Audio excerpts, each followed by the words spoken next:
Salut Sam, aujourd'hui je t'envoie ma réflexion. Donc on va commencer avec la question A qui est: donner une appréciation juste de votre capacité relationnelle et de votre degré d'ouverture à l'égard des communautés culturelles et éthiques. Je dois te nommer 2 forces et 2 limites. Donc c'est un petit peu dur pour moi de donner une appréciation juste parce que dans le fond j'ai jamais été confrontée à des personnes immigrantes qui vivent des difficultés dans leur quotidien. Fait que je pourrais te dire que, en te parlant de moi-même, que peu importe la personne qui va être assise devant moi, communauté culturelle différente, ethnie différente, je veux dire, je vais toujours être une personne qui va rester professionnelle, puis qui va être bienveillante. Je pense que avec les personnes immigrantes, évidemment, je fais toujours des hypothèses, là, mais je pense que mon écoute active va rester quand même une de mes plus grandes forces. Je pense que même avec les personnes immigrantes, ça va être important de connaître leur histoire, de connaître leurs préoccupations, de savoir justement c'est quoi leur aspiration pour le futur aussi. Fait que pour pouvoir bien intervenir, mais ça, tu vois, c'est quelque chose qu'il faut faire avec tout le monde. Fait que, tu sais, précisément avec les personnes immigrantes, je vois pas en quoi ça serait plus différent, sauf peut-être d'avoir plus d'empathie, puis d'avoir, tu sais, d'essayer de faire le plus possible de la décentration, parce que c'est pas facile dans le fond par quoi ils sont en train de passer. Donc c'est ça. Pour mes limites, je te dirais que ce que je risque d'avoir plus de difficultés, c'est quand que je vais être obligée d'être confrontée à mes valeurs. Je te donne un exemple. Dans le fond, quand on a fait la sortie à la mosquée, le discours de la personne m'a un peu heurtée, dans le sens que j'avais plus l'impression qu'elle essayait de nous enfoncer sa religion dans la gorge. Ça, c'était venu me toucher. Tu sais, je te dirais que c'est ça, les relations hommes-femmes qui sont pas égales, des trucs comme ça, je trouve ça difficile. Fait que le fait vraiment d'être confronté à mes valeurs, ça va être une limite. Parce que je sais pas si je vais être capable de passer par... Oui, je vais être capable, mais écoute, c'est vraiment difficile à expliquer. En fait, je sais pas trop comment, mais j'espère que tu me comprends un peu. Une deuxième limite, je pense que ça va être justement confronté peut-être, exemple, un couple d'immigrants que l'homme ne respecte pas tant sa femme, ou ça va être ça, mais je pense que tout tourne autour des valeurs, je pense, dans les limites par rapport à les interventions qu'on va faire avec les personnes immigrées. Parce que, tu sais, c'est pas comme nous, là, tu sais, c'est pas... c'est différent, puis je pense qu'il faut enlever nos lunettes de Québécois, puis d'essayer, justement, de se mettre des lunettes d'une personne qui vit ce genre de processus-là, là. Puis d'essayer, justement, de comprendre. J'espère que je m'explique bien, mais comme tu sais, c'est pas ma grande force. Après ça, B. Comment pourriez-vous appliquer les compétences acquises lors de ce cours dans votre future pratique de TES? Ben,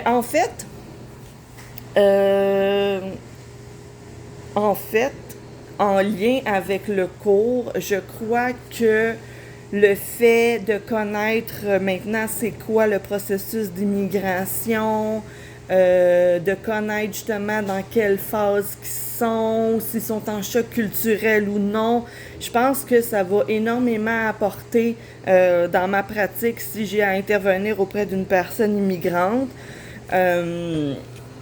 Parce que Parce que c'est ça. Excuse, je regarde mes notes si j'ai écrit de quoi, là, mais je penserais pas. Mais ouais, non, c'est ça, les compétences. Tu sais, puis tu sais, les compétences, là, je veux dire, peu importe, peu importe avec qui, personne immigrante ou non, je veux dire, une relation d'aide reste une relation d'aide. Puis comme j'expliquais, ben c'est sûr que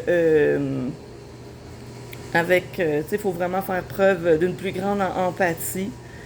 Mais c'est ça, c'est d'être capable de cibler dans le fond un peu. Tu sais, on connaît un peu, exemple, là, attends une minute, j'essaie de structurer ma phrase. Mais tu sais, d'être capable d'aller faire, dans le fond, de prioriser les besoins de la personne ici. Je pense que c'est important.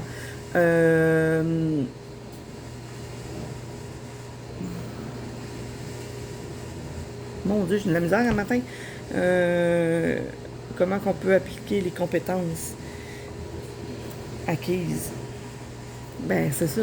C'est vraiment d'être en observation, d'être capable d'identifier dans quelle phase ils sont, choc culturel ou non, je te l'ai dit.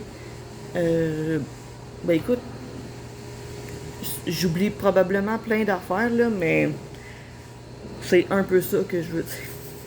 Oh, je m'excuse, Sam, je suis vraiment poche là-dedans. Bon. Regarde. C. Proposer des moyens pertinents en vue d'améliorer votre façon d'agir auprès des personnes appartenant à différentes communautés. Ici, vous devez répondre à chaque question à la page 146 du manuel en donnant des exemples concrets. D'accord. 1.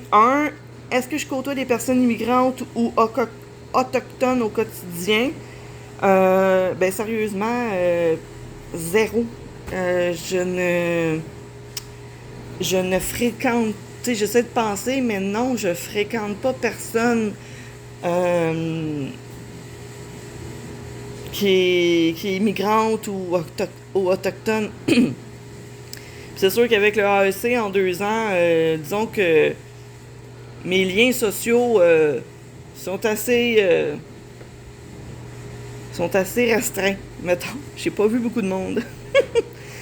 Fait que, écoute, les questions de A à E, malheureusement, écoute, je peux pas te répondre parce que vraiment, j'ai aucune personne. Vraiment. 2. Est-ce que je me mets en situation de déséquilibre ou de choc culturel?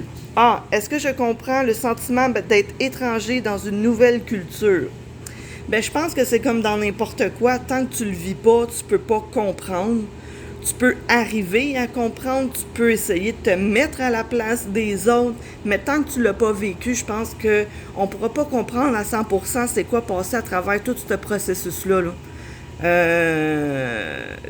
Tu sais, de passer à travers ce processus-là, puis à travers tout le stress que tu dois ressentir à travers tout ça, l'arrivée ici, tu sais, se trouver un logement, un travail, se recréer un nouveau un réseau social, un réseau social. Écoute, tu peux pas comprendre à 100% tant que tu l'as pas vécu, selon moi. Mais je vais faire de mon mieux pour tenter de comprendre ce qu'ils vivent au moment important. B. Est-ce que j'ai déjà vécu un choc culturel en voyage qui permet de comprendre ce que vit la personne de qui j'interviens? Comment ai-je réagi? Qui permet de comprendre ce que vit la personne auprès de qui j'interviens. Malheureusement, encore une fois, j'ai jamais voyagé de ma vie. Fait que j'ai jamais eu de choc culturel. Malheureusement. Un jour peut-être, c'est sûr, puis je vais porter une attention particulière au choc culturel que je vais avoir, je te le promets. Comment puis-je pratiquer la décentration et l'empathie dans mon quotidien? Ben écoute, dans mon quotidien, là, pour vrai, là, je pense qu'on le fait tout le temps. Tu sais, la décentration, dans le fond, c'est de mettre un peu de côté ce que tu penses. C'est ça, c'est de mettre de côté ce que tu pense à Flash, je m'avais laissé des notes là-dessus, là, bouge pas.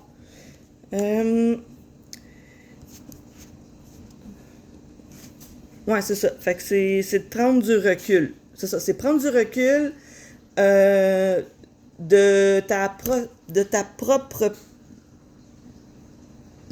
perspective, puis d'être capable de considérer ce que l'autre te dit. Puis tu sais, ça, je pense que dans le quotidien, tu le fais quand même assez régulièrement. Je pense que c'est important à ce moment-là, tu sais, d'avoir... tu sais, d'être capable de faire la part des choses, tu sais, d'essayer de mettre de côté ce que tu penses pour essayer de comprendre ce que l'autre te dit.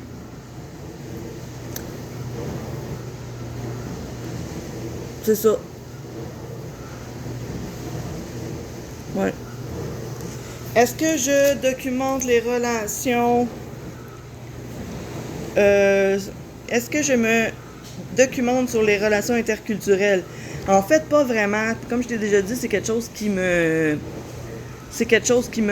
m'intéresse pas tant, malheureusement. Mais, tu sais, c'est sûr que pour essayer de comprendre, advenant que je dois intervenir, c'est sûr que je vais me documenter davantage sur la religion que la personne pratique, puis ses coutumes et ainsi de suite. Fait que c'est ça. Ensuite, code culturel, l'apport culturel, politique, c'est ça, quelques-unes des communautés autochtones et vivent au Québec. Est-ce que je me documente sur les conditions de vie? Est-ce que je lis des œuvres littéraires? Sérieux, bon, mon 12 minutes est là, avec toutes les... Non, je lis pas des auteurs littéraires. Malheureusement, je ne regarde pas des films en lien non plus avec ça. Je pense que je vais avoir de grandes choses à faire si je dois intervenir auprès des personnes immigrées. Parce que je me rends compte que finalement, je connais pas grand-chose. Fait que c'est ça, le 12 minutes est fait. Fait que je t'envoie ça de même. Puis c'est ça. Bye!